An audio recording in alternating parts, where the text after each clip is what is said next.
ओम शांति।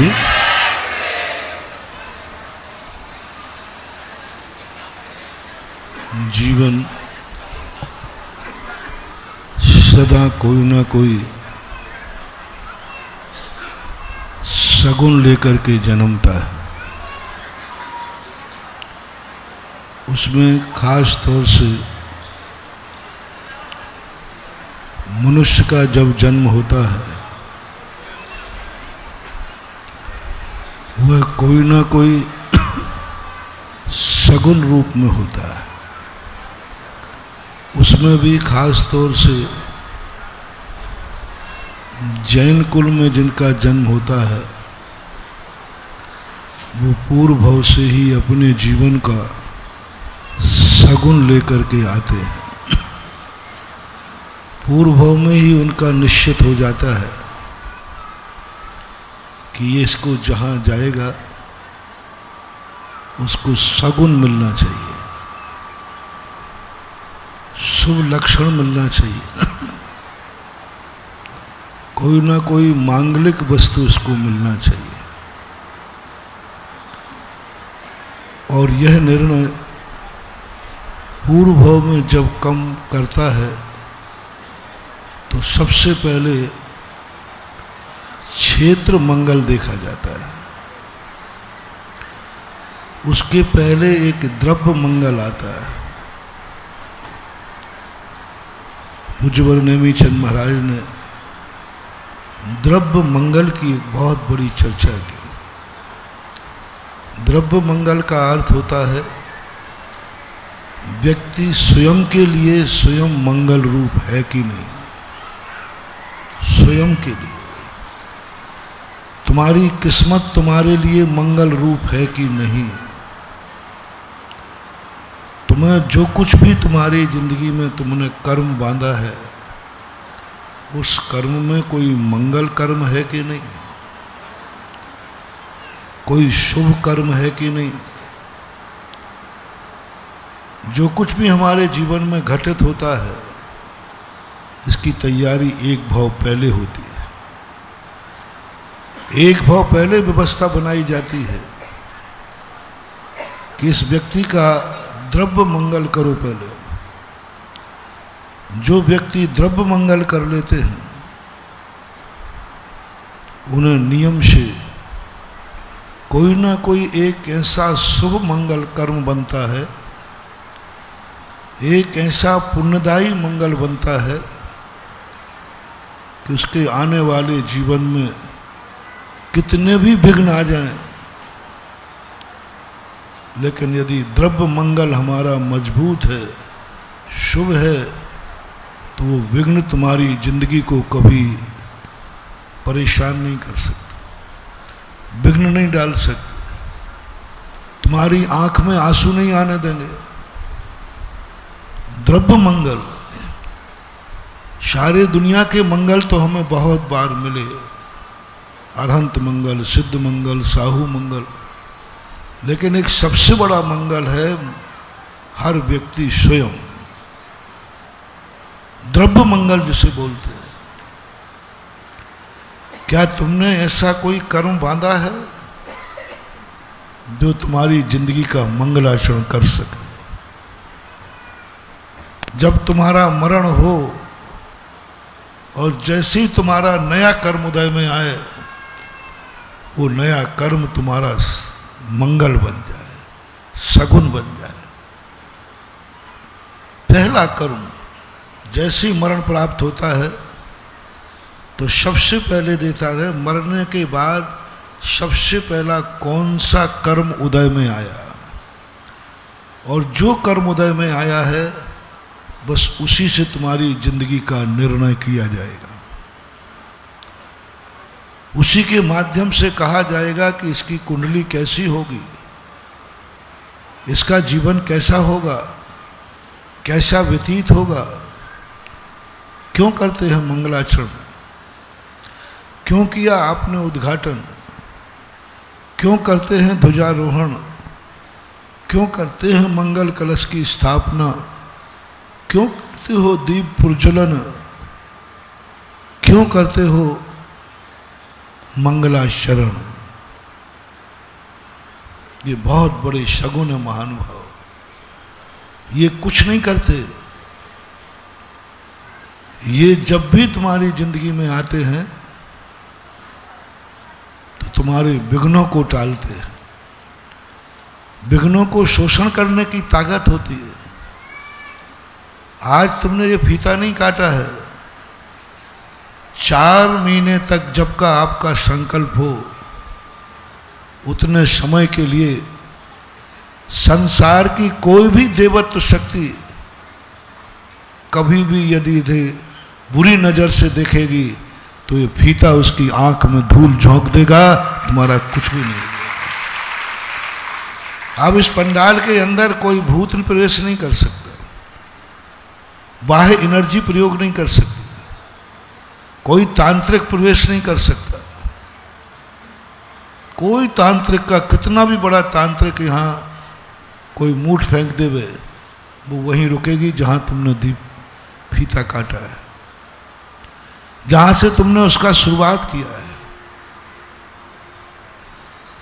कोई भी नकारात्मक दृष्टि आएगी, वो दृष्टि वहीं रोक लेगी उस शिवा के अंदर, क्योंकि इसमें एक इतनी ताकत होती है।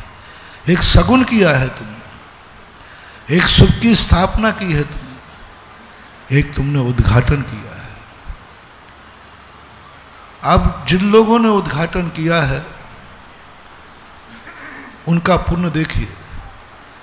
अब 4 महीने जितने कार्यक्रम इस पंडाल में निर्विघ्न होंगे, उन सब का कार्य उन 3 परिवारों को जाएगा जिन्होंने इस परिवार का उद्घाटन किया है।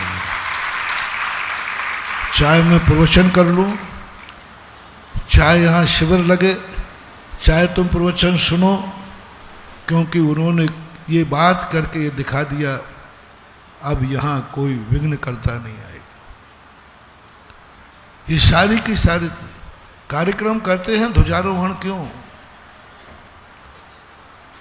एक डोरी खींचना है मात्र, ये डोरी नहीं खींची गई है।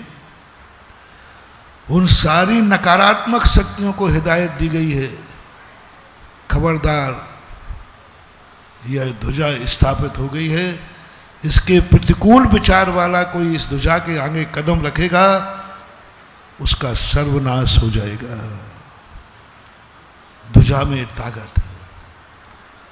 ये क्यों रखते हो मंगल कलश? इन कलशों में इतनी ताकत होती है कि नकारात्मक शक्तियां सारी पी जाती हैं। एक कलश भरा रहता है, जितने भी नकारात्मक शक्तियां हैं वो कलश अपने आप में पी जाता है। ये दीप प्रज्वलन जलाया, ये घी नहीं जल रहा, कहीं से भी थोड़ी बहुत नकारात्मक शक्ति आ रही है, ये उसको या तो वहीं से भगा देगा जहां इसका धुआं निकलेगा, और अंदर आया तो ये दीप उसको अपनी तरफ खींच करके उस नकारात्मक शक्ति को भस्म कर देगा। ये सगुन कहलाते हैं, शुभ कहलाते हैं। ये प्रक्रिया बहुत छोटी सी होती है, बहुत छोटे समय को होती है, और छोटे समय की प्रक्रिया का मूल्य बहुत होता है, महत्व बहुत होता है। पूरा पंडाल का भी यदि कोई बनावे, पूरे पंडाल का भी खर्चा कोई देवे, उसका पुण्य, और एक व्यक्ति उद्घाटन के समय शगुन करे, उद्घाटन करने वाले का पंडाल बनाने वाले से पुण्य ज्यादा है, क्योंकि उसने सारी विघ्न शक्तियों को कीलित कर दिया, उसने सारी शक्तियों को नकार दिया। और ये नकारात्मक शक्तियां हमारी जिंदगी में, ये मंगलाचरण सारे भारत में होते, हर संप्रदाय में होते। सगुन की चर्चा हर संप्रदाय में है, ऐसा कोई भी दुनिया का संप्रदाय नहीं जिसमें सगुन की, शुभ की चर्चा ना होती। जिस बात को मैं कहना चाह रहा हूं, जब से पहले व्यक्ति अपनी जिंदगी में मरण के पहले कुछ सगुन की तैयारी कर लेना। मोक्ष जाने की नहीं कह रहा हूं, संसार में जीने के लिए। आगे वाला जन्म हमारा निर्विघ्न हो, अकाल मौत ना हो, रोते हुए जिंदगी ना गुजारना पड़े, बेइज्जती के साथ जिंदगी ना जीना पड़े, ऐसी कुछ तैयारी करो। जब कोई बाहर जाता है तो परिवार के लोग उसे शगुन करते हैं, टीका लगाते हैं, हल्दी लगाते हैं, चावल लगा देते हैं, कुछ मांगलिक करते हैं। इसको मात्र रूढ़ियां मत समझना, ये मात्र परंपरा मत समझना। वो तिलक जो तुम्हें कर दिया गया है शगुन के रूप में किया है। एक तिलक लगता है श्रृंगार के रूप में, एक तिलक तुम स्वयं लगाते हो, और एक तिलक कोई परिवार का मुखिया, परिवार की माँ, परिवार का कोई व्यक्ति तुम्हारे लिए शगुन करके तिलक लगाता है। वो शगुन का किया हुआ तिलक महानुभाव छोटी मोटी विघ्न बाधाओं को तुम्हारी यात्राओं में टालेगा। वो चावल थोड़े से ज़्यादा नहीं, 2 चावल चिपकाए, एक हल्दी का टीका लगाया है, लेकिन शगुन के लिए लगाया है, श्रृंगार के लिए नहीं लगाया। श्रृंगार के लिए नहीं लगाया, शगुन का टीका लगाया। और उसकी तैयारी पहले कर ली जाती कि भाई हम कहीं जा रहे हैं, यात्रा पे जा रहे हैं, तो परिवार के लोग शगुन की तैयारी करते हैं। ऐसा ही प्रकृति ने कहा, धर्म शास्त्रों ने कहा, अब तुम इस पर्याय में रहना चाहते हो या जाना चाहते हो? नहीं, अब मैं इस पर्याय में नहीं रह सकता, क्योंकि यह पर्याय अब मेरे काम की नहीं। ये पर्याय में जो कार्य मैं करना चाहता हूं उसके लिए अब ये वृद्ध हो चुकी है, ये शरीर वृद्ध हो चुका है, अब मेरे किसी भी कार्य में नहीं समर्थ है, इसलिए मैं इसका परिवर्तन करना चाहता हूं। और परिवर्तन होगा तब नीति शास्त्र कहते हैं शगुन की तैयारी की है। पर्याय को छोड़ना कुछ कोई बड़ी बात नहीं है वो तो अब छूट जाएगी, लेकिन जिस पर्याय की तुमने शुरुआत की है उस पर्याय का जो जन्म होने वाला पहले समय में आपके कौन से कर्म का उदय आएगा, कौन सा कर्म उदय में आएगा, एक एक कर्म की बात कही। ज्ञानावरणी कर्म का उदय आएगा, कहीं ऐसा तो नहीं है कि मिथ्या ज्ञान का उदय आ जाए, मिथ्या ज्ञान का उदय आ जाए। हम जैसे ही जन्म लें और हम मिथ्यात के साथ लेना, मिथ्या ज्ञान, मिथ्या दर्शन, मिथ्याचारित्र का उदय, हमारे असाता कर्म का उदय पहले समय में, हमारे नीच गोत्र का उदय पहले समय में,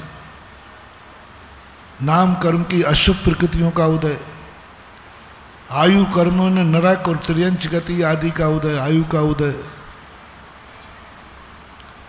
ये सारे एक साथ उदय में आते हैं। जाओ तुम्हारा अमंगल हो गया, तुम लाख उपाय करना, तुम्हारी जिंदगी की घोषणा पहले समय में हो चुकी है। प्रथम समय में घोषणा हो जाती है इस जिंदगी की जिंदगी कैसे गुजरेगी। पहला समय जैसे ही मरता है उसके तुरंत समय पर कुंडली बनती है, पूरी जिंदगी की किस्मत लिखी जाती है। पूरी जिंदगी भर आपने कैसे भी कुछ भी किया है, कुछ भी करोगे, पहले समय में आपने क्या किया है, पहले समय आपके कौन से कर्म का उदय आया है, ये सबसे पहले देखा जाता है। क्यों देखा जाता है कि समय से इसका बताओ, इसका जन्म कब हुआ, मिनट, सेकंड। सही कुंडली जब ही बना सकता है ज्योतिषी जब आप गर्भ से बाहर आने का मिनट और सेकंड भी बताओगे। वो ज्योतिषी तुम्हारी पूरी जिंदगी बता देगा, वो लिख देगा कि इस साल में इस समय ऐसे ऐसा होगा। कुंडली गलत नहीं है, बस तुम्हारा समय सही चाहिए,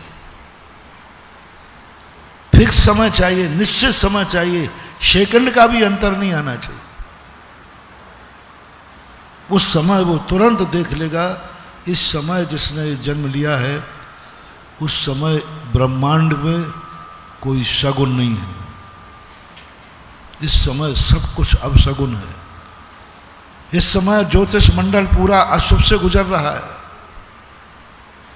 इस समय चारों तरफ अमंगल ही अमंगल है, ये जिंदगी में कभी सुखी नहीं रहेगा।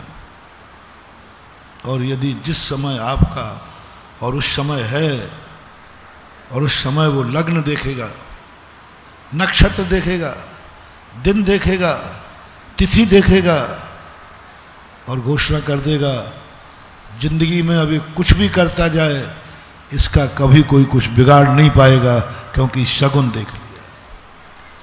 कर्म सिद्धांत में और बारीकी है। पहले समय की कर्म प्रकृतियों का उदय कौन कौन से कर्म का उदय है इसका, उन कर्मों के उदय के आधार पर आने वाला समय तुम्हारा निर्धारित होता है। तो हर व्यक्ति को जिनवाणी कहती है कम से कम इतना तो पुण्य कर लो कि तुम्हारा पहला समय सही निकले। इसके लिए मैं आपको बार बार कहता हूं, बार बार कहता हूं कि आपका जब जन्म हुआ है वो तुम्हें होश में नहीं है,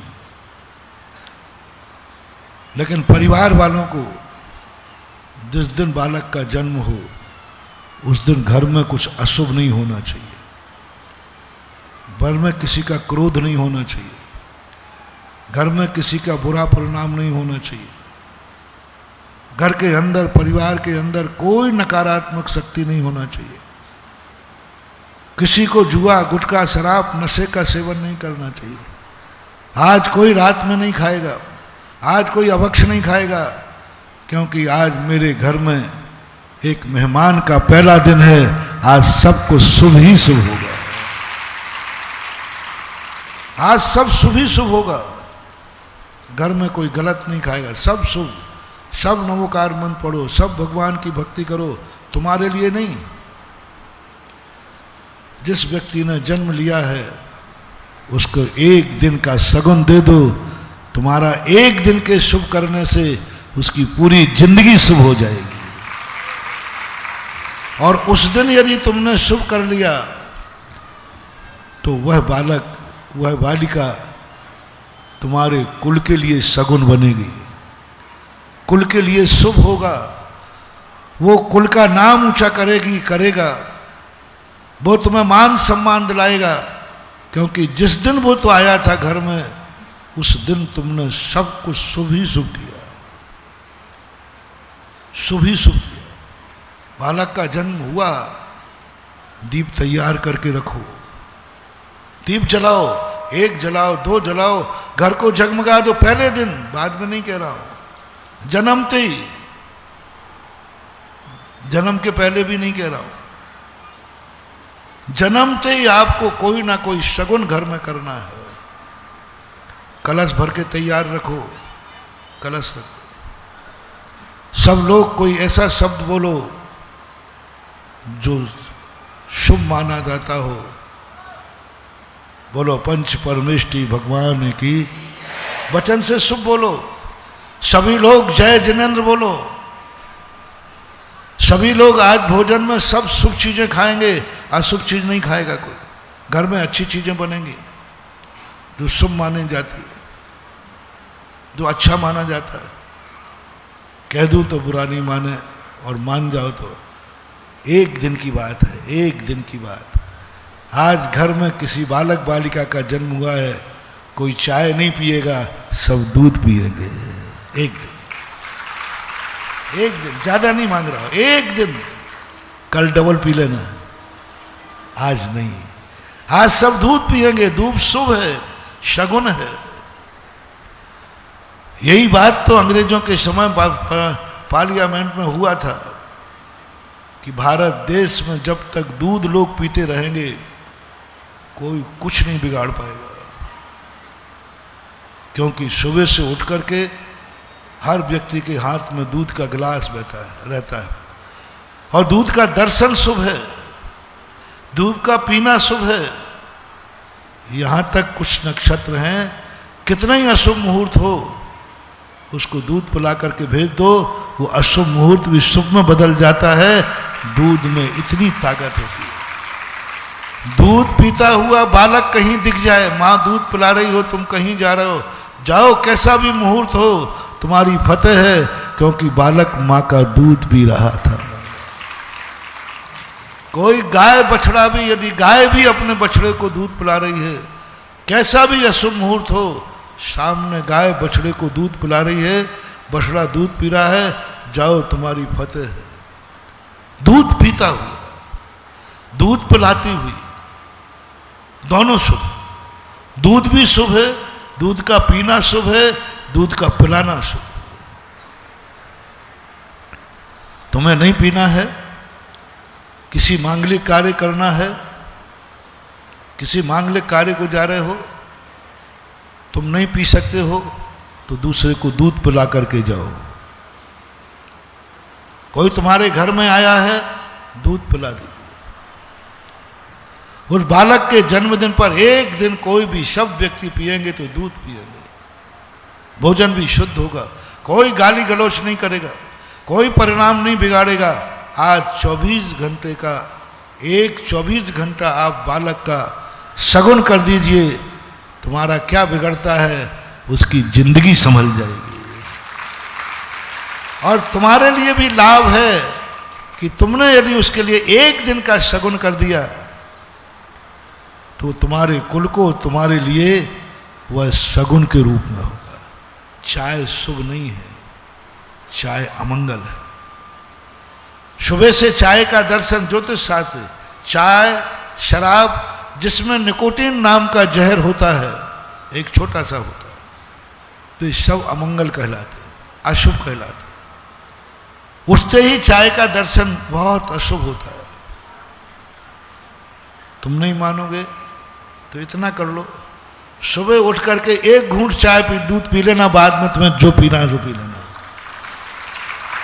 पहला एक घूंट मात आप दूध का पी लो, पहली दृष्टि दूध पे पड़ जाए, बस इतना सकल। मैं उस बालक के संबंध में कह रहा, पहला दिन, एक दिन। और यदि इसलिए, और जब तुम्हारा जन्मदिन आवे, उस दिन भी मैंने कहा, नए वर्ष को भी मैंने कहा था इस बार सबसे, कि बस नए वर्ष के दिन आप शगुन करो। नया वर्ष होटल में नहीं, नया वर्ष गार्डन में नहीं, नया वर्ष का दिन पापियों के बीच में नहीं, नया वर्ष पापी क्षेत्र पर नहीं, नया वर्ष गलत कार्य करते हुए नहीं। नया वर्ष आपकी जिंदगी में सबसे शुभ क्या है, आपकी जिंदगी का सबसे बड़ा मांगलिक क्या है, आप नया वर्ष उनके बीच बिताइए, यानी भगवान अरहंत। नया वर्ष तीर्थ क्षेत्र पर व्यतीत करिए, एक दिन, होटल में नहीं। धर्मशाला का कमरा नहीं मिले तो फर्श पे सो जाओ, कुछ भी नहीं मिले तो वो दिन खड़े खड़े तुम तीर्थ क्षेत्र पर व्यतीत करो, तुमने पूरी साल का मंगल कर दिया। तुम्हारी जिंदगी में बहुत बड़ी, एक दिन का, एक दिन पहले का मैं मना नहीं कर रहा हूं, एक दिन बाद का तुम जानो, तुम्हारा काम जाने। मैं एक दिन का तुम्हारे लिए बहुत बड़ा मोटिवेशन दे रहा हूं। आप लोग पहला दिन बिगाड़ते हैं, साल का नया दिन ही आप सबसे ज्यादा बर्बाद करते हैं। ये पर्व त्योहार आपके शगुन के लिए आते थे।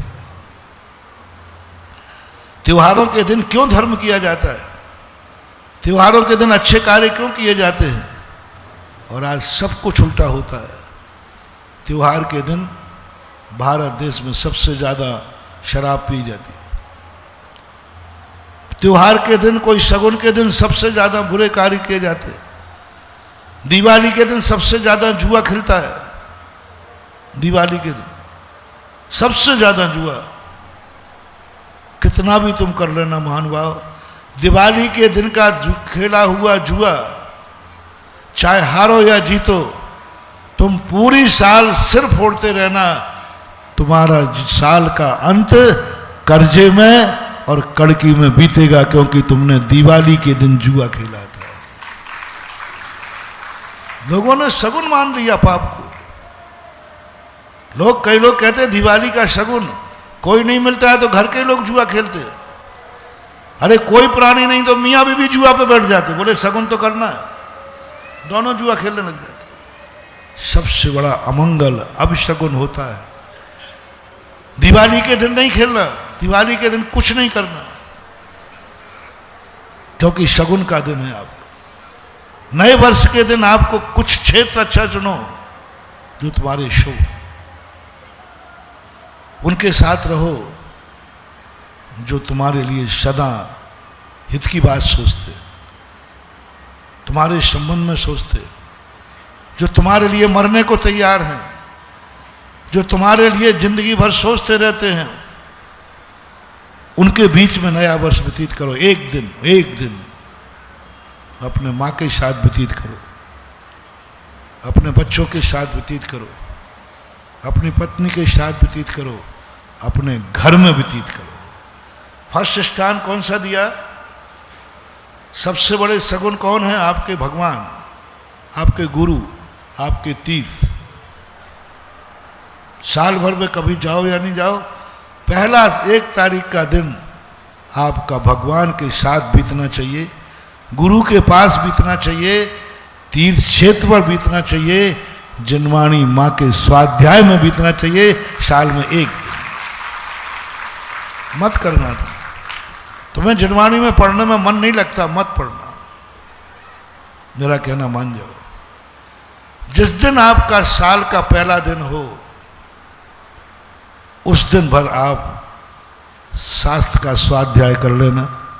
उस दिन सगुन के रूप में, आज मेरे साल का पहला दिन है, आज मैं स्वाध्याय करूंगा। सगुन के रूप में, ग्रहण के रूप में नहीं, अच्छे बुरे के रूप में नहीं, ज्ञान के लिए नहीं, सगुन के रूप में आज स्वाध्याय होगा।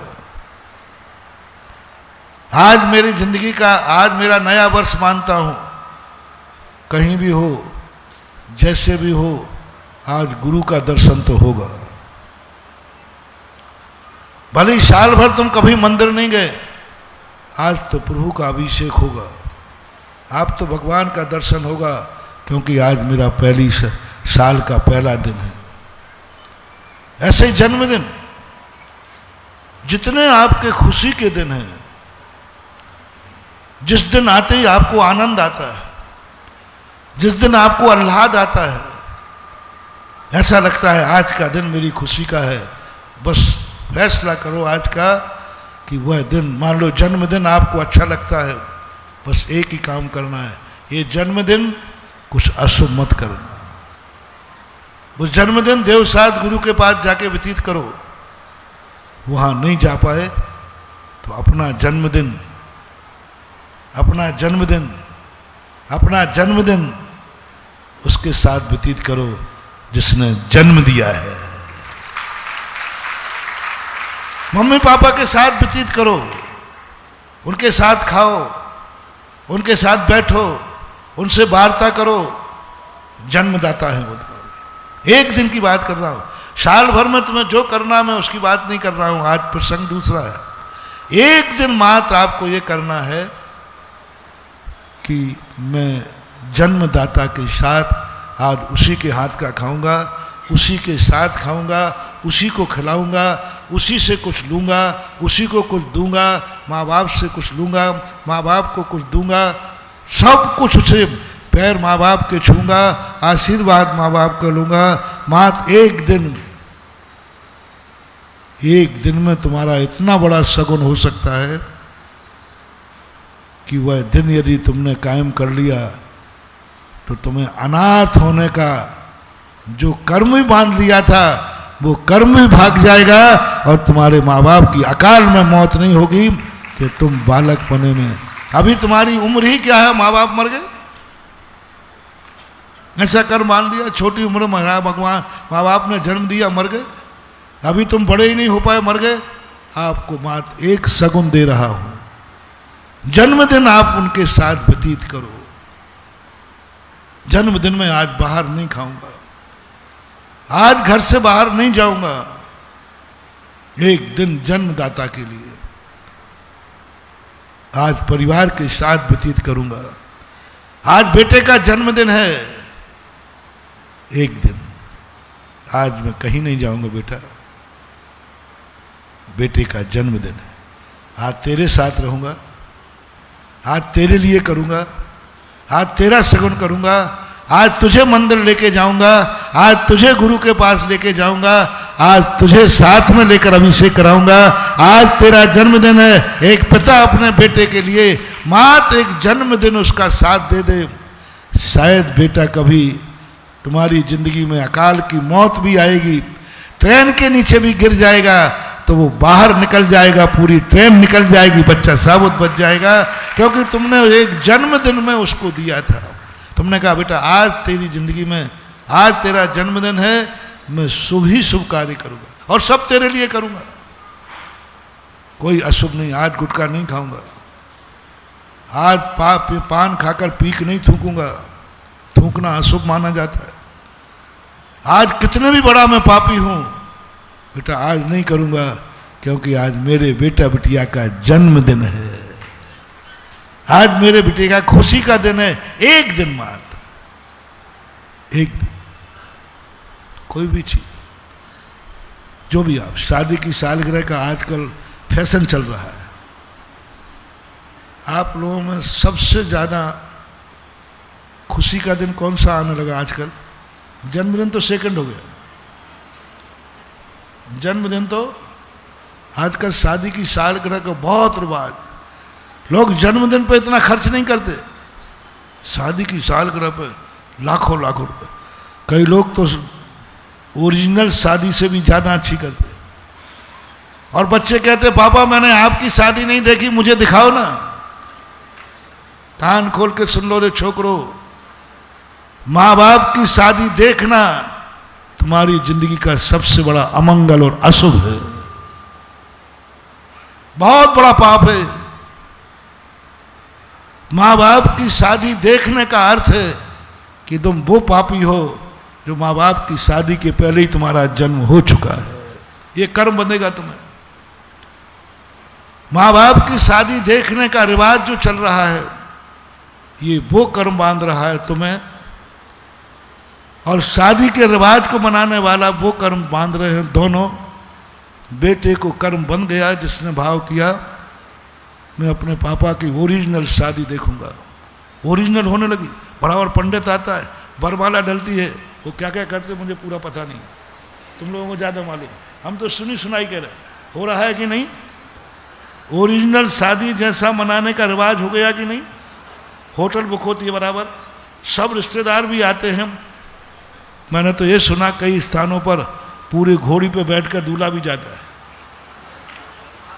शेयर आप करना, देखो इसमें कहीं चूक जाऊं तो आप लोग सुधार लेना, आगम में चूक जाऊं तो मैं सुधार लूंगा, तुम्हारी रामायण में मैं चूक जाऊं तो आई एम सॉरी प्लीज भाई, आप लोग कर लेना, क्योंकि मैं तो सुनी सुनाई।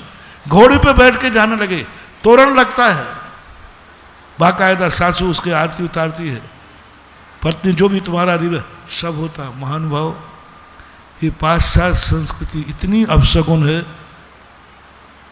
इतनी अपशगुन है।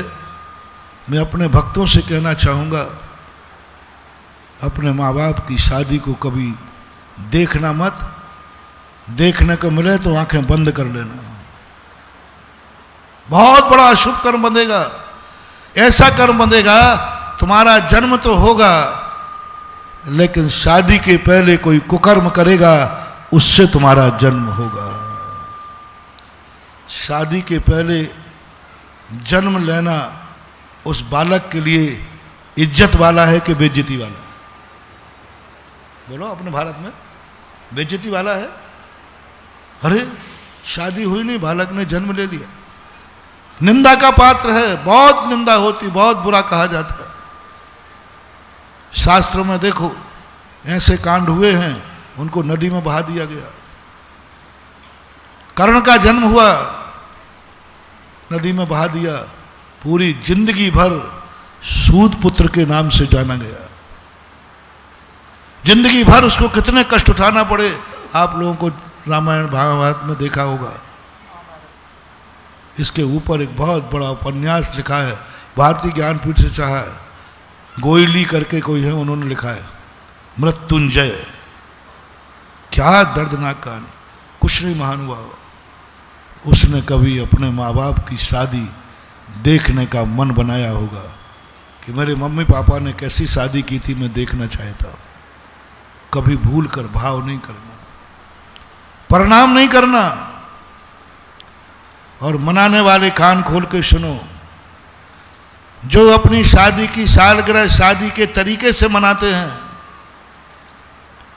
होटलों में बुक करके वरमाला डालते हैं, दस्तूर करते हैं, मेहंदी रचाते हैं, सामान मेहंदी नहीं, उसके निमित्त की मेहंदी, पूरा बुलौआ आदि सब करते हैं, नेक दस्तूर करते हैं। सावधान, तुम्हारी जिंदगी में वो पाप होगा, शादी के पहले तुम जरूर कोई व्यभिचार करोगे, शादी के पहले तुमसे कोई पाप होगा, और वो पाप इतना बड़ा होगा फिर कोई तुमसे शादी भी नहीं करेगा। ये गलती कभी भूल करके नहीं करना। शादी एक बार, काठ की हंडी, गृहस्थ का विवाह और साधु की दीक्षा एक बार होती है, दोबारा यदि होती है तो वो भ्रष्ट कहलाता है। काठ की हंडी होती ना, साधु की दीक्षा कितने बार होती है? एक बार। और दोबारा हुई है तो बोलो ना, यदि किसी साधु की दीक्षा द्वारा हुई है तो क्या सिद्ध हो रहा है? ये साधु भ्रष्ट हुआ था, ये भ्रष्ट हो गया, तभी द्वारा दीक्षा हुई, अन्यथा दीक्षा द्वारा होती ही नहीं। इसी प्रकार द्वारा शादी होना ये तुम्हारे भ्रष्ट नाम कर्म के बंध का कारण है। इसलिए महानुभाव, इस पाश्चात्य संस्कृति को, जहां तक मेरी आवाज जा रही हो, बच्चों से, माता पिताओं, सबसे कहना है, शादी का प्रोपोगंडा द्वारा का मत करना, मत करना, भूल करके मत करना, भूल करके बरमाला मत डालना, भूल करके अंगूठी का दस्तूर मत करना, भूल करके शादी की कोई भी रस्म हंसी हंसी में भी मत करना। पंडित जी साहब आशा दर्जी हुए, उन्होंने लिखा, मुनि की चर्या भूल करके भी, हंसी मजाक में भी इस चर्या का प्रदर्शन मत करना।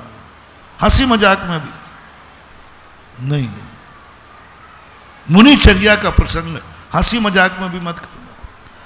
झांकी में दिखाया जाए तो पर्दा डाल के दिखाना, पूरे दिगंबर होके मत करना। हाँ, दिगंबर, इस चर्या का कोई रूप नहीं। 16वीं शताब्दी के लगभग की घटना है। एक बहुरूपिया था, ब्रह्म गुलाल, संवत आगे पीछे हो सकता है, बहुरूपिया था। वो इतने भेष धारण कर लेता था, ओरिजिनल पता कोई भी नहीं पकड़ सकता कि ये नाटक कर रहा है, ओरिजिनल कर रहा है। एक राजकुमार से उसकी दोस्ती थी, दोनों दोस्त थे। बोले भाई तू ऐसे भेष धारण करता है कि लोग भूल जाते, एक बार तू शेर का भेष धारण करके दिखा, बिल्कुल ओरिजिनल लगना चाहिए, सब लोग भूल जाएं कि नकली है कि असली है। तो ब्रह्मकाल कहता है, दोस्त असली बनने के लिए तो फिर असली नाटक करना पड़ेगा, और फिर किसी की मौत हो गई तो, क्योंकि असली शेर बीच में आवे और पंजा नहीं मारे तो फिर कैसे असली कहलाएगा? उसने कहा हाँ हाँ कर, नकली तो नकली होगा, तुझे माफ है, लिख के ले दिया उसने। तो असली जैसा शेर का रूप नाटक करके दिखा, और सारी सभा को कोई भी व्यक्ति तुझे पकड़ नहीं पाए कि असली है या नकली, कोई भी नहीं पकड़ना दे। यदि पकड़ा गया तो तुझे हम राजकीय दंड से दंडित करेंगे, बंदी बना लिया जाएगा, आज के बाद तेरा धंधा बंद। शर्त है, यदि तू पकड़ा गया, किसी ने कह दिया अरे ये तो नकली शेर है, ये तो नाटक है, ये तो ब्रह्म गुलाल है, कहीं से भी नहीं पकड़ा जाना चाहिए। उन्होंने कहा राजकुमार मत दो चुनौती मुझे, क्यों एक जीव के प्राण लेते हो। उन्होंने कहा कर, कितना करेगा, कौन नहीं जानता असली और नकली को। वायदा हो गया, सब कुछ हो गया, लिखा पढ़ी हो गई, ठीक है। असली शेर का समय निश्चित नहीं होता, किस दिन नाटक किया जाए, प्री प्लानिंग से नाटक नहीं। असली शेर कब आएगा ये निश्चित नहीं होता, पहला ये करिए। कभी भी किसी भी समय असली शेर तारीख देख के आता है, मुहूर्त देख के आता है, कभी भी आ सकता है। बात गई आई सब भूल गए। 3-4 महीने के बाद सब भूल गए कि राजकुमार भूल गया कि हमारा ये एग्रीमेंट हुआ है, सब भूल गए। और बहु ब्रह्म गुलाल शेर का रूप धारण करके भरी सभा में आ गया, और जैसे भरी सभा में वो दहाड़ा और प्रदर्शन किया, सब लोग भाग गए, सब भाग गए, सब डर गए। और उसने राजकुमार कहाँ जाता है, वो उसकी भाषा में दहाड़ दे। राजकुमार को जैसे ही झपटा, राजकुमार शेर, यदि एकाएक आप पे शेर झपट जाए तो आपकी क्या हालत होगी, सोचो कभी ऐसा हो तो। वो तो मारेगा बाद में, पहले तो महाराज देखते ही हवा खिसक जाती है, देखते ही हवा खिसक जाती है। अरे वो शेर तो ठहरो, महाराज की रोपी की शेर की दहाड़ सुन के ही तुम्हारी हवा खिसक जाती है। और फिर तो वो जैसे उसकी तरफ झपटने को हुआ, राजकुमार ने कहा ये मार डालेगा, तो शेर है, अटैक होके मर गया, मर गया तुरंत। ब्रह्म गुलाल घबरा गया, ये तो सही में हो गया। राजा ने कहा तुमने क्या किया है। बोले साहब मैंने पहले ही लिखवा लिया था आपके राजकुमार से, मुझे एक खून माफ है। राजा कुछ नहीं बोल पाया, एक ही राजकुमार था, मर गया। अब राजा इतने विषाद में चला गया कि बदला तो इससे लूंगा, मेरा राजकुमार छीना है इसने। और उसने कहा मैं क्या करूं, राजकुमार ने खुद मुझे चीख पे चढ़ाया और कहा असली रूप लाके दिखा तो जानू। अब मैंने दिखा दिया, मैं क्या करूं। एक दिन ब्रह्म गुलाल से राजा कहता है तुझे इतनी शर्म नहीं आई। अरे धीरे से राजकुमार से कह देता कि मैं नकली आया हूं, बोले साहब प्रतियोगिता हार जाता, मैं जेल में बंद हो जाता, पकड़ में आ जाता। तो राजा ने प्रतिशोध की भावना से कहा यदि तू सही में बहुरूपिया है और ऐसे रूप धारण करता है जिसमें किसी को पता नहीं चल पाता है, तो ले मैं आज तुझे कहता हूं, मैं जो कहता हूं वो रूप धारण करके दिखा तो तुझे बहुरूपिया मानूंगा, अन्यथा तुझे राजद्रोह का, राजकुमार की हत्या का पाप आपके खाते जाएगा, दंडित किया जाएगा। बोले राजा साहब कौन सा भेष है। बोले दिगंबर मुनि का भेष धारण करके दिखा। दिगंबर मुनि का भेष धारण करके दिखा। किसी को पता नहीं चलना चाहिए कि तू नकली है या असली है। ब्रह्म गुलाल पैरों में गिर गया, राजा दुनिया के सारे भेष धारण कर सकता हूं वह दिगंबर मुनि का भेष धारण नहीं कर सकता। तो राजा तो यही चाहता था, फिर तैयार रहे बंदी बनाने के लिए, तैयार रहे मौत के लिए। राजा तो बहाना ही ढूंढ रहा था, उसने चाहिए था ये दिगंबर मुनि बन नहीं पाएगा और मुझे इसको मृत्यु का, बेटे की मौत का बदला लेने का मौका मिलेगा। मरता क्या नहीं करता। बोले साहब 6 महीने का समय चाहिए।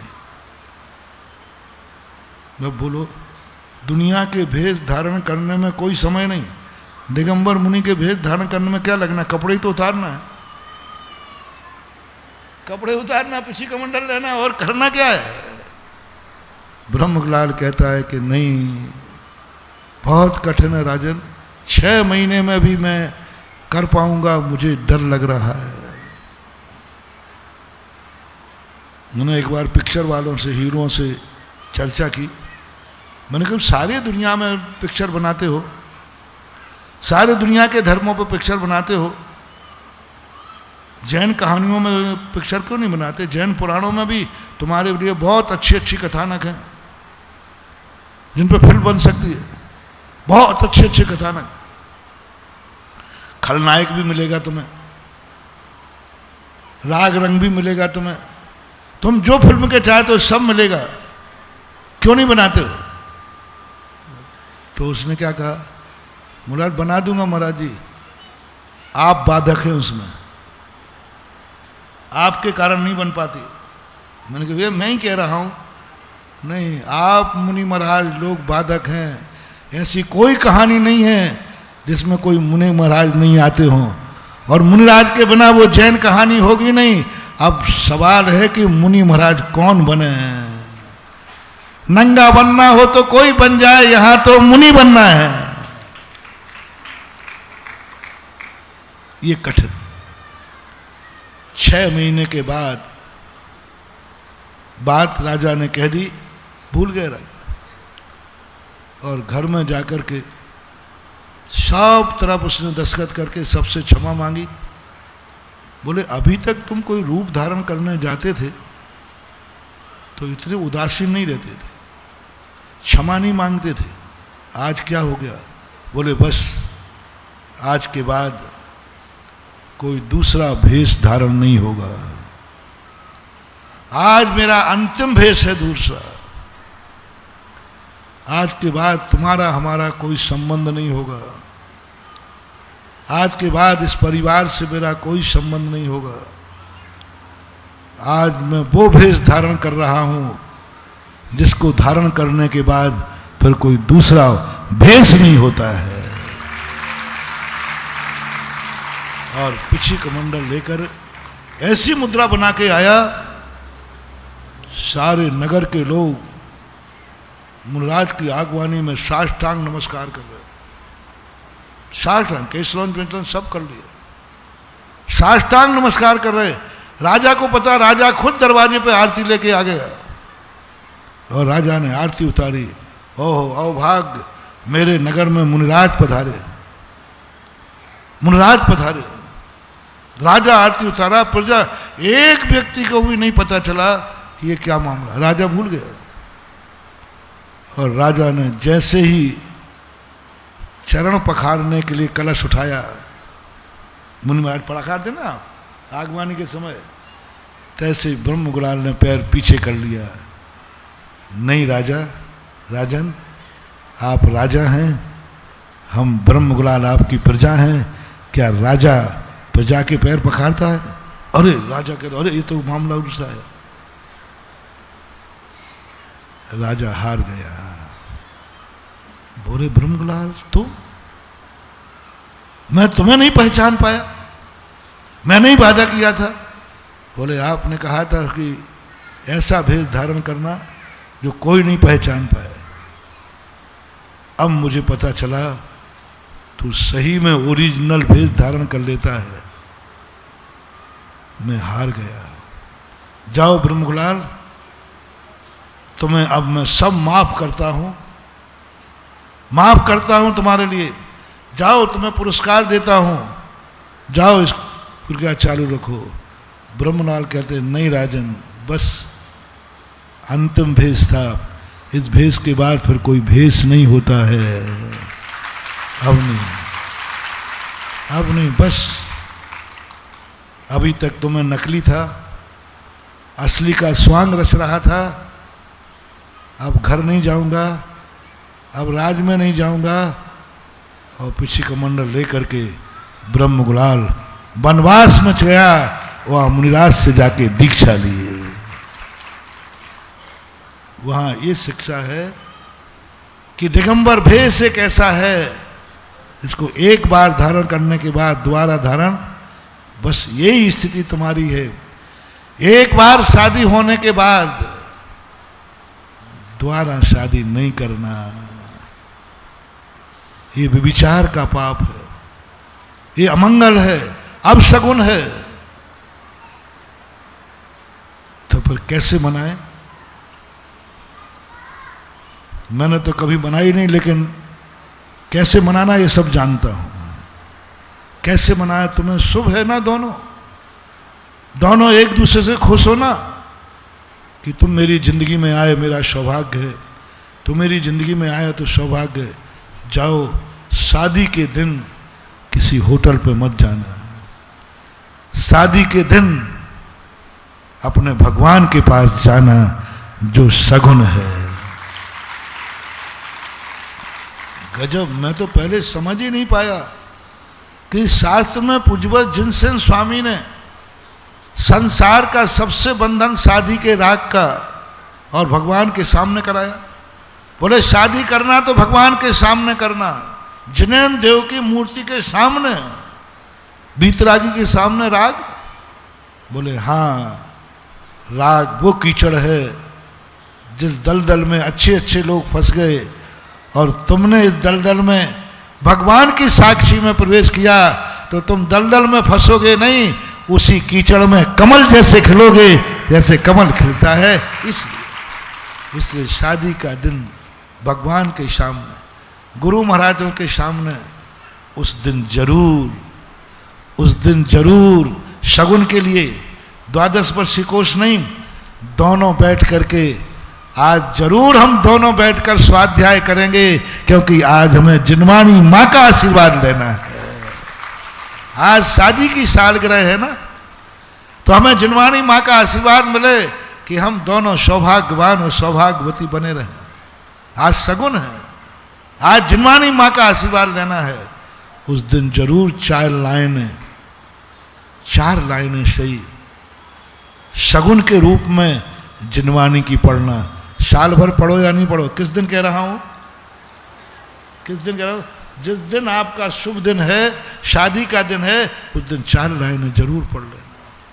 साल भर अभिषेक करो या नहीं करो, उस दिन अभिषेक जरूर दिखाना, देखना, करना, और पत्नी को सामने बैठकर दिखाना। एक दिन दिखा देना, एक दिन दिखा। एक दिन के देखने से कोई तुम्हारा कल्याण नहीं हो जाएगा। मैं वही कह रहा हूं, उस दिन यदि अपने पति के हाथ का अभिषेक देखने से तुम हजारों करवा चौथ करना, तो जरूरी नहीं है कि तुम्हारा सुहाग जिंदा रहेगा। लेकिन तुमने सगुन मान लिया कि आज के दिन तो हम अपने पति के हाथ का अभिषेक देखेंगे, तो ये जरूर चमत्कार दिखाएगा, तुम्हारी मांग का सिंदूर सदा सुखर होगा। शगुन के रूप में, कर्म निर्जा के रूप में नहीं कर रहा हूं। आज कर्म निर्जा की कोई चर्चा ही नहीं, आज धर्म की कोई चर्चा नहीं कर रहा हूं, आपके सगुन की बात कर रहा हूं, क्योंकि आज पंडाल का सगुन हुआ है।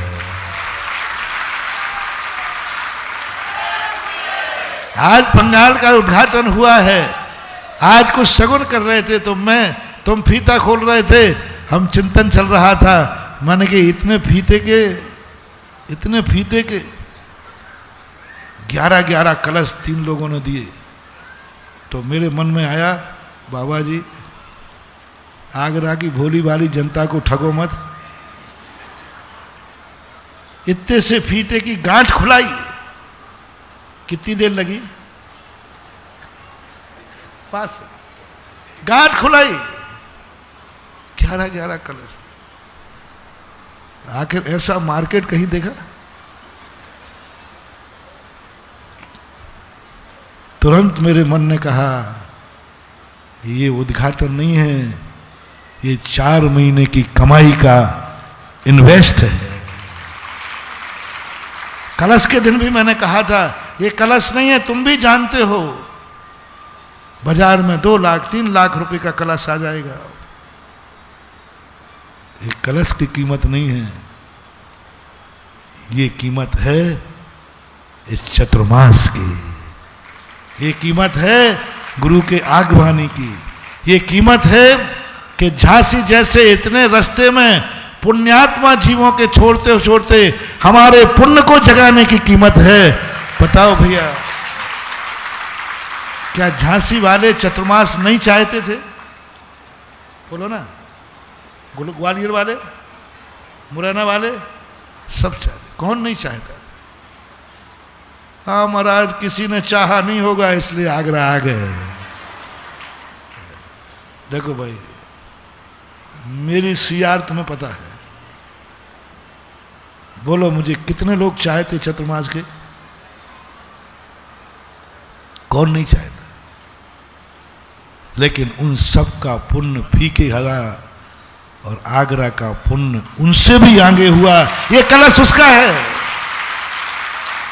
ये कलश उसका है, ये उद्घाटन उसका है, जहां पर 4 महीने लोग प्रवचन सुने, जहां हजारों शिवरार्थी बैठ करके अपनी जिंदगी संभालेंगे। हजारों शिवरार्थी, एक नहीं हजारों शिवरार्थी बैठकर जब यहां ध्यान करेंगे, जब प्रवचन सुनेंगे, जब क्लास सुनेंगे, ये सब कीमत उसकी है। वो तीनों लोगों बहुत सस्ते में लूट लिया, मुझे मिल के लूट लिया मेरे हुस्न वालों ने, मुझे मिल के लूट लिया मेरे हुस्न वालों ने। हुस्न वाला कैसे बोलते? चहेतों ने। अब ये तीनों चहेते हैं ना, तो हम लुट गए, इतने लुट गए कि 11 क्लास में ही हमने उद्घाटन करा दिया। अब इसकी कमाई देख लो कितनी है, अब कमाई देख लो इतनी कितनी है, इसका आगम देख लो कमाई कितनी है। दीप प्रज्वलन करने में एक माचिस की काड़ी जलती है, लेकिन वो दीप प्रज्वलन ने कितनों का सगुन कर दिया, कितना का मांगलिक कर दिया। वो कलश स्थापित नहीं किया, शगुन किया। इसलिए आप लोग भी अपनी जिंदगी में जब भी कोई पहला दिन हो, नागल हो, शादी की सालगिरह हो, नई गाड़ी लाए हो, नया कपड़ा पहना हो, नए जूते पहने हो, जो कुछ भी नया हो, पहली घड़ी भद्रबाहु स्वामी 48 मिनट तक तुम शुभ बने रहना। जघन्य बता रहा हूं, कपड़ा भी यदि आपने नया पहना है तो मेरा कहना है 48 मिनट तक आप अपने परिणामों को संभालना। 48 मिनट तक कोई गंदा कार्य मत करना। 48 मिनट तक कुछ गलत मत सोचना, गलत मत देखना। कम से कम 1 मुहूर्त। गाड़ी लाए हो, थोड़ी बड़ी है, 1 दिन, उस दिन उस गाड़ी से कोई गलत स्थान पर मत जाना, और गाड़ी में बैठकर गलत मत खाना पीना, और गाड़ी में बैठकर कुछ गलत विचार मत करना। 1 दिन, ज्यादा नहीं कह रहा, 1 दिन, पहला दिन, क्योंकि गाड़ी लाए हो, मकान का नागल किया है, 1 दिन, 1 दिन बस, 1 दिन मकान में शुभ कार्य करो, शुभ परिणाम करो, शुभ भोजन करो, शुभ भगवान का भजन करो, 1 दिन मात्र। फिर तुम्हारी मर्जी आए तो कुछ करो। ये शगुन कहलाता है। जिंदगी का जन्मदिन की बात कर रहा था, पहला दिन आपका शगुन में, आपके घर में कोई जन्मे, यदि उसको सही ढंग से चाहते हो तो 1 दिन शगुन में। अब मरने की बात जो कर्म सिद्धांत की कह रहा हो, पूरी जिंदगी में एक तैयारी कर लो। मोक्ष जाने की बात नहीं कर रहा हूं, मरना तो अपन सबको है कि नहीं? बोलो, तुम नहीं बोलो, चलो मैं बोलता हूं।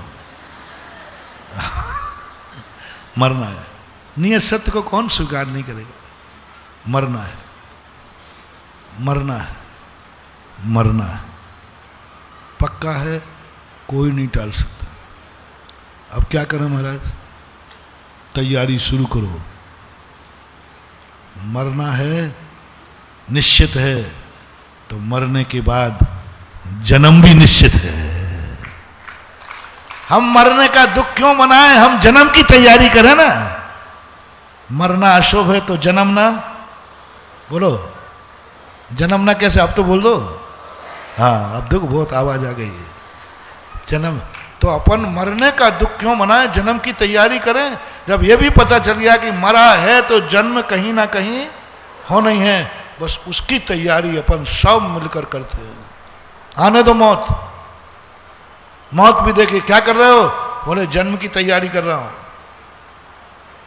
यमराज कहेगा मरने के लिए, मारने के लिए आया हूं।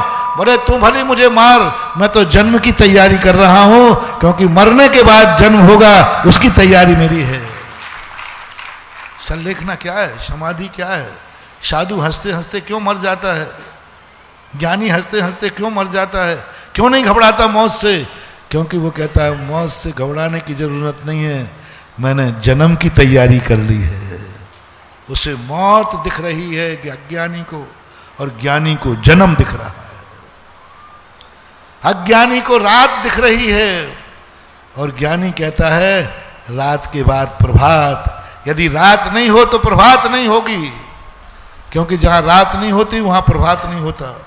दिन तो होता है, मंगल नहीं होता, प्रभात नहीं होता। जहां रात है वहीं प्रभात है, जहां मौत है उसके बाद जन्म है। बस उस जन्म की तैयारी करो कि जब मैं मरूंगा और मेरा पहला समय जो रहेगा, मेरे सारे कर्म शुभ उदय में आएंगे।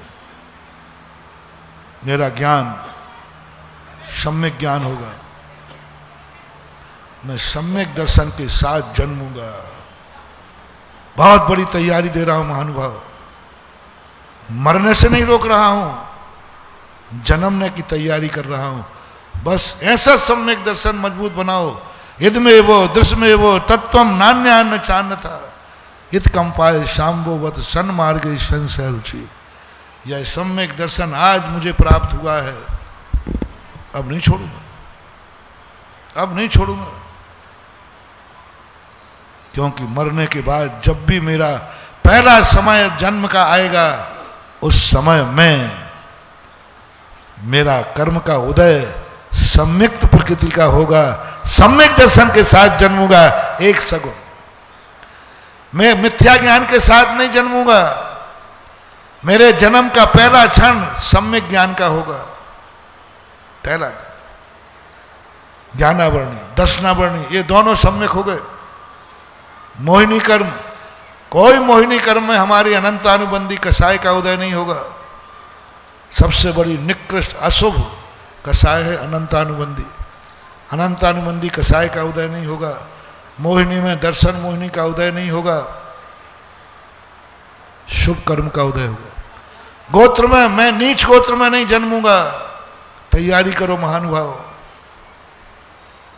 इस भव की नहीं, अगला भव जब तुम्हारी आयु कर्म का उदय आए, उच्च गोत्र का उदय होना चाहिए।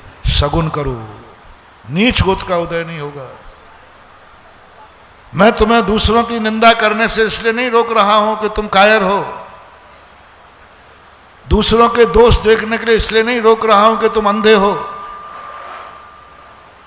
दूसरों की बुराई करने से इसलिए नहीं रोक रहा हूं कि तुम गूंगे हो। दूसरों के दोष देखने के लिए इसलिए नहीं रोक रहा हूं कि तुम उसके दोष ढांक दो, उसको बचा नहीं रहा हूं।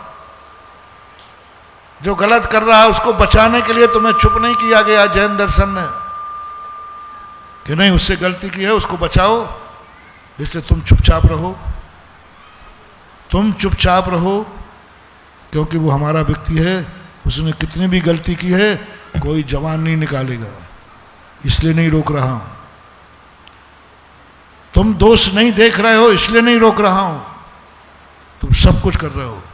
मैं मात इसलिए रोका है पूज्यवर उमा स्वामी महाराज ने कि तू दूसरों की निंदा करेगा तो नीच गोत्र का बंद करेगा, और मर करके जाएगा तो अब शुभ कर्म का उदय आएगा, तेरी जिंदगी बर्बाद हो जाएगी। इसलिए चुप हो जाओ, हम बुरा ना बोलो, बुरा ना देखो और बुरा ना सुनो। गांधी जी के 3 बंदर बहुत बड़ा सगुन है महानुभाव। सुधारवादी कहते हमें अंधा किया जा रहा है, बुरा मत देखो, बुरा मत सुनो, बुरा मत बोलो। सुधारवादी गांधी की इस बात की बहुत निंदा करते हैं।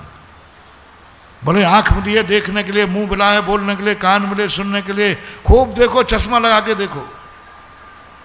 सुधारवादी कहते जब मैंने इसको शास्त्रों से तोला, ओहो, गांधी ने कहा बुरा मत देखो, जन्म के समय तुम्हें सगुन करना है, पहली दृष्टि में तुम्हारा गोत्र उदय में आना चाहिए, अच्छा नामकरण की शुभ प्रकृतियां उदय में आना चाहिए, साता वेदनी पहले समय में उदय, first impression is last impression,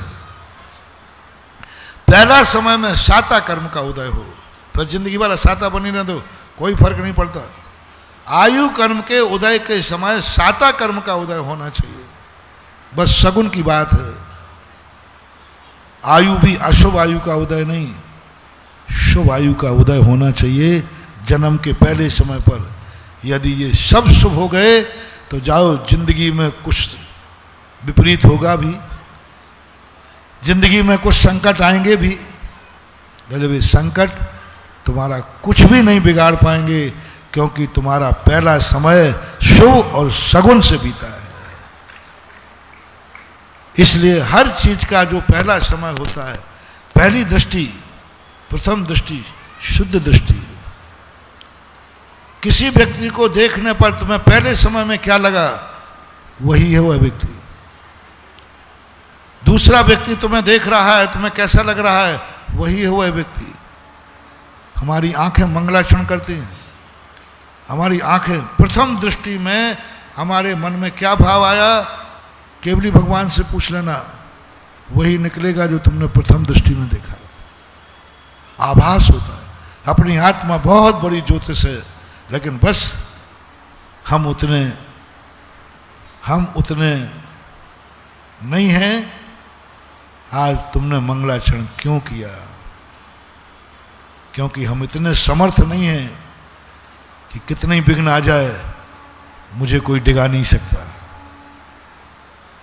वे लोग मंगलाचरण नहीं करते जिनको विघ्नों को सहन करने की और विघ्नों को टालने की हिम्मत है, वो मंगलाचरण नहीं करते। वो कहते कोई बात नहीं, आने दो विघ्न, निपट लूंगा, आने दो विघ्न, सहन कर लूंगा। वो मंगलाचरण नहीं करते। वो किसी कार्य करते समय मंगलाचरण नहीं करते, वो कुछ भी नहीं करते, क्योंकि समर्थवान है। अपन लोग नहीं है, अपन लोग नहीं। जो महान आचार्य दीक्षा लेते थे वे कोई सगुन नहीं करते, उनको चौक मौक नहीं पूरे जाते। वो कहते आएगा संकट, आएगा मैं झेलूंगा, डिगूंगा नहीं। अपन नहीं कर सकते, अपन असमर्थ है, अपन शक्तिहीन है, अपन पुण्यहीन है। थोड़ी सा विघ्न आ जाएगा, हमें कार्यक्रम बंद करना पड़ेगा। थोड़ी सी परेशानी आ जाएगी, हम घबरा जाएंगे। तो फिर हमारे लिए कहा है तुम मंगलाचरण जरूर करो, क्योंकि विघ्न को तुम टाल नहीं पाओगे और सहन होगा नहीं।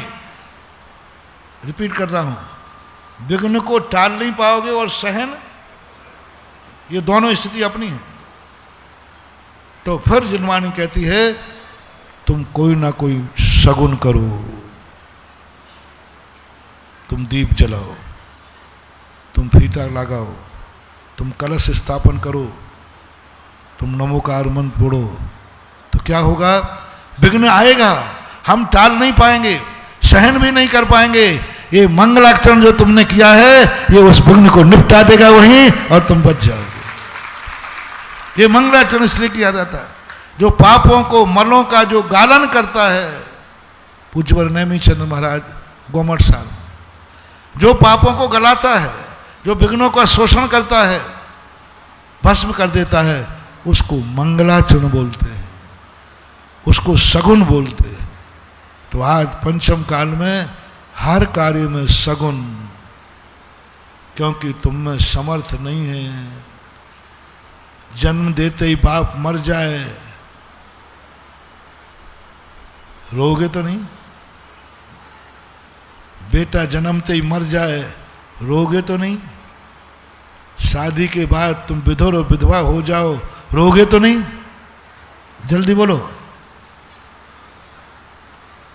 बोलो जल्दी, रोगे तो नहीं? अरे महाराज जी रोना आ जाएगा, रोना आ जाएगा, नहीं सहन कर पाएंगे महाराज जी हम ये बात है। आप क्या बात कर रहे? जन्म से बाप मर जाए सहन कर लो, जन्म से बेटा मर जाए सहन कर लो, जन्म से दुकान खुले और दिवालिया हो जाऊं सहन कर लो, गाड़ी आए और एक्सीडेंट हो जाए सहन कर लो। बोलो, गाड़ी आते ही गाड़ी का एक्सीडेंट होगा, सहन कर लोगे? रोगे तो नहीं? बोलो जल्दी बोलो, नहीं रोगे? मोटिया जी,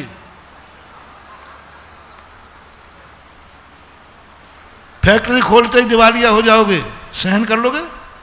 बोलते नहीं, सही सही बोलो। देखो मेरा थोड़ा नेचर अलग है, मैं मुंह चुपड़ी नहीं कहलवाना चाहता, अंदर से बोलो, सहन कर लोगे? पहली साल दिवाली पे ही दिवालिया हो गए, उम्मीद क्या थी और हो क्या गया? सहन कर लोगे? नहीं होगा, नहीं होगा। तुम तो क्या, मेरे जीवन में जो मैंने किया, बीच में विघ्न आ जाए तो कहो मैं ही हिल जाऊं, नहीं सहन कर पाओगे। या तो ये वायदा करो कि हाँ गाड़ी खरीदते मिट जाए हमें कोई फर्क नहीं पड़ता, जन्मते ही मर जाए मुझे कोई फर्क नहीं पड़ता, शादी होते ही हम दोनों विधवा हो जाएं कोई फर्क नहीं पड़ता, मकान बनते ही गिर जाए मुझे कोई फर्क नहीं पड़ता, फैक्ट्री खोलते ही दिवालिया हो जाऊं कोई फर्क नहीं पड़ता। है कोई बहादुर तो आ जाए सामने, आज आशीर्वाद ले ले। मत लेना रे, हैकड़ी में मत आना, कह दो महाराज जी मैं तो रो पड़ूंगा, सहन नहीं होगा, सहन नहीं होगा। हार्ट अटैक भी हो सकता है, ब्रेन हेमरेज भी हो सकता है, कुछ भी हो सकता है, कुछ भी हो सकता है। जो जो बातें मैंने कही यदि ये घट जाए तो सब लोग अपनी अपनी छाती से पूछो कैसा हुआ। गाड़ी खरीदी और पता चला एक्सीडेंट हो गया, बोलो धक्का, बोलो बोलो धक्का, बहुत लगेगा ना, घबराओ मत, मैं बचा रहा हूं तुम्हें। यदि इतना समर्थ मेरे में नहीं है तो महानुभाव मेरी बात मान जाओ, मान जाओ, या तो फर्स्ट एंड फर्स्ट सहन करने की हिम्मत रखो। मैं कुछ भी नहीं करूंगा, मुझे हर दुर्घटना से निपटने की ताकत है, मुझे कोई नहीं रुला पाएगा, मैं रोने वाला नहीं हूं, मौत भी आ जाए तो नहीं रहूंगा। तो महानुभाव धन्य है आप, आपको किसी की जरूरत नहीं, तुम अकेले दुनिया में जाओ, तुम्हारा कोई बाल बांका नहीं कर पाएगा। लेकिन ये हिम्मत ना तुम में है और ना हम में। मेरे में हिम्मत नहीं है कि मैं आशीर्वाद दे दूं कि मेरा भक्त कितना भी दुर्घटना घट जाए, मेरे भक्त को कोई फर्क नहीं पड़ता, उसकी आंख में आंसू नहीं आएगा, मैं आशीर्वाद नहीं दे पाऊंगा, क्योंकि मैं ही इतना बहादुर नहीं हूं, मैं ही इतना बहादुर नहीं। तो लो सेकंड मोटिवेशन दे रहा हूं, यदि इतने सहन करने की क्षमता नहीं है तो हर कार्य करने के पहले सगुन जरूर कर लेना, सगुन जरूर कर लेना। ऐसा मौका ही नहीं आएगा कि तुम्हें इसको संकट को झेलना पड़े। गाड़ी लाओ तो सगुन जरूर कर लेना, और सगुन मैंने बता दिया, एक दिन उस गाड़ी से कुछ गलत मत करना, सगुन कर लेना, गाड़ी बच जाएगी। सगुन कर लेना, घर का नागल किया है, सगुन कर लेना, उस घर में अकाल मौत नहीं होगी, भूकंप से बच सकता है। सगुन जरूर कर लेना, फैक्ट्री खोली है तो सगुन जरूर कर लेना, बेटे के जन्मते मर जाए और तुम्हारी आंख में आंसू आ जाए तो महानुभाव जिस दिन बेटा जन्मा है उस दिन सगुन जरूर कर लेना, कोई सगुन कर लेना। और सगुन मैंने बता दिया है, 1 दिन का सगुन है, 24 घंटे का सगुन है। किसी भी कार्य में मल्टीपर्पस उपदेश है आज का। कोई भी कार्य, अब एक्स वाई अंतिम भाग, कोई भी कार्य करो, जिस कार्य की विफलता में तुम्हें आंख में आंसू आ सकता है, उस कार्य को शुरू करने के लिए आपको सगुन करना है, कोई ना कोई शुभ करना है। और शुभ की पूरी विधि आज डिटेल में बता दी। आज पंडाल का उद्घाटन नहीं हुआ है, आज सारे जगत को सगुन का उपदेश मिला है। शुभ दिन, शुभ घड़ी शगुन के रूप में करना। महावीर भगवान की जय।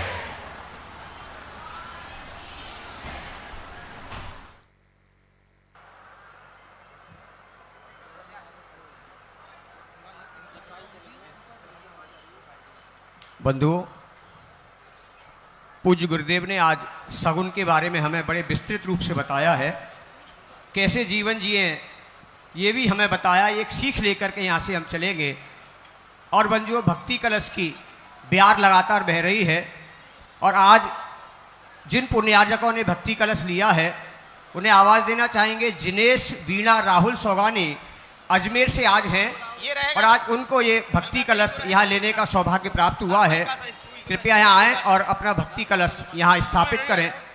और इसके साथ ही आज यहाँ श्री पार्श्वनाथ दिगंबर जैन मंदिर बलराम नगर लौनी गाजियाबाद से एक बस मुनि पुंगव श्री सुधासागर जी मुनराज के दर्शन हेतु आई है और वो भी मुनराज के चरण कमलों में अपना नमोस्तु निवेदित करने की भावना रखते हैं। श्रीफल लेकर के आज पूज्य गुरुदेव के समक्ष वो आए हैं। और इसी प्रकार 1000 चंद्र प्रभु महिला मंडल शमशाबाद की ओर से भी भक्तगण यहाँ पधारे हैं और वो भी अपना श्रीफल यहाँ निवेदित करने के लिए यहाँ उपस्थित हुए हैं। आप सभी अपने अपने स्थान से खड़े होकर के अपने श्रीफल पूज्य गुरुदेव के पावन श्री चरणों में निवेदित करेंगे। और इसके साथ ही श्री मुकेश जी बिटोमिन, कृपया वे भी आप हैं और उन्होंने भी अपना एक भक्ति कलश यहाँ स्थापित करने की भावना बाई है। कृपया आवें और शीघ्रता से यहाँ आकर के अपने भक्ति कलश को यहाँ स्थापित करें, श्री मुकेश जी बिटूमिन। और अब ये सभी यहाँ पूज्य गुरुदेव को श्रीफल निवेदित कर रहे हैं, अर्घ समर्पित कर रहे हैं। उदक चंदन तंदुल पुष्प कैश्चर सुदीप सुधूप फलार्घ कै धवल मंगल गान रवा कुले जिन ग्रहे मुनिराज महम अजय। ओम ब्रीम परम पूज मुनि 140 सुधासागर मुनिराज के पावन चरणारविंद में प्रवचन उपरांत है अर्घम निर्वपामते। चलेगा। सर्वप्रथम हम सभी लोग परम पूज्य आचार्य श्रेष्ठ श्री विद्यासागर जी महाराज के लिए अर्घ समर्पित करेंगे। सभी अपने हाथों में अर्घ लेंगे। सांसों की माला पर सुमरू में, भावों की निर्मल शरिता में अवगाहन करने, मेरा सारा दुख दर्द हरु यह अर्घ भेंटने लाया हूँ। हे तपो मूर्ति, हे आराधक, हे योगी सर, हे महाशंत, यह अरुण कामना देख सके युग युग तक आगामी वसंत। ओम रूम परम पूज्य आचार्य श्रेष्ठ श्री विद्यासागर जी मुनीन्द्राय अनर्घ पद प्राप्ते अर्घम निपामते स्वाहा। हे सुधा सागर दयालु मुझको जीवन दान दो, सर उठा कर चल सकूं ऐसा मुझे सद ज्ञान दो, आ सकूं तेरे निकट ऐसा सरल सोपान दो, शीघ्र तर